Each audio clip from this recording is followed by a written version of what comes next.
यह कहानी है बिरसा मुंडा, आदिवासियों के वीर पुत्र की। तो अब आप पूरा ध्यान लगाइए, क्योंकि यह कोई साधारण किस्सा नहीं, यह संघर्ष, साहस और बलिदान का इतिहास है। चलिए कहानी शुरू करते हैं। कभी कभी इतिहास खुद एक बच्चे को चुन लेता है, क्योंकि आने वाले समय में वही बच्चा धरती आबा बनने वाला होता है।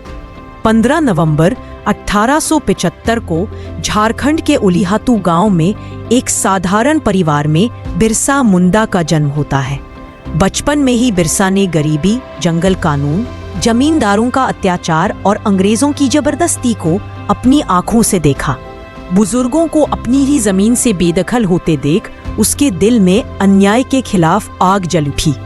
बिरसा पढ़ाई में तेज था, मिशन स्कूल में पढ़ा, लेकिन धीरे धीरे उसे महसूस हुआ कि उसकी संस्कृति को मिटाने की कोशिश की जा रही है।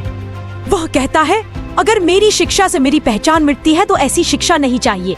वह स्कूल छोड़कर जंगलों, पहाड़ों और गांवों में घूमने लगता है और अपने समाज की पीड़ा को गहराई से समझता है।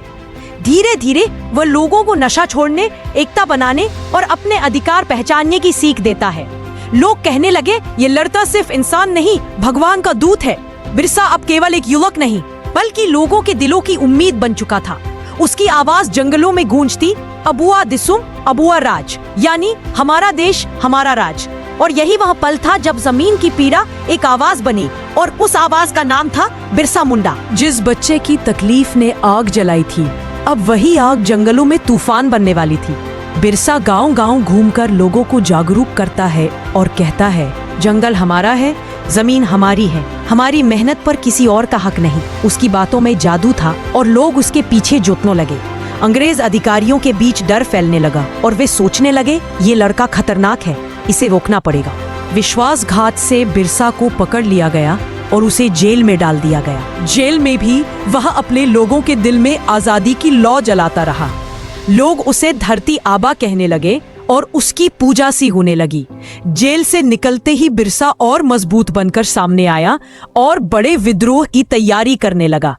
वह कहता है, अब लड़ाई सिर्फ जमीन की नहीं, हमारी अस्मिता की है। लाखों आदिवासी उसके साथ हो गए और जंगलों में ढोल की धुन गूंजने लगी। विद्रोही दस्ते जंगलों में गुरिल्ला युद्ध लड़ते और अंग्रेज धोखा खाते रहे। बिरसा की सेना की ताकत देखकर अंग्रेजी सत्ता हिलने लगी। अंत में अंग्रेज बड़ी सेना के साथ हमला कर देते हैं। जंगल जल उठते हैं और गांव राख हो जाते हैं। लेकिन विद्रोह की आग बुझती नहीं और आदिवासी उसकी अगुवाई में खड़े रहते हैं। और इस जंग की सबसे बड़ी चोट अभी बाकी थी। तैयार रहना, पार्ट 2 जल्द आएगा। लेकिन एक वादा करो, सब्सक्राइब करके इस सफर में साथ बने रहोगे।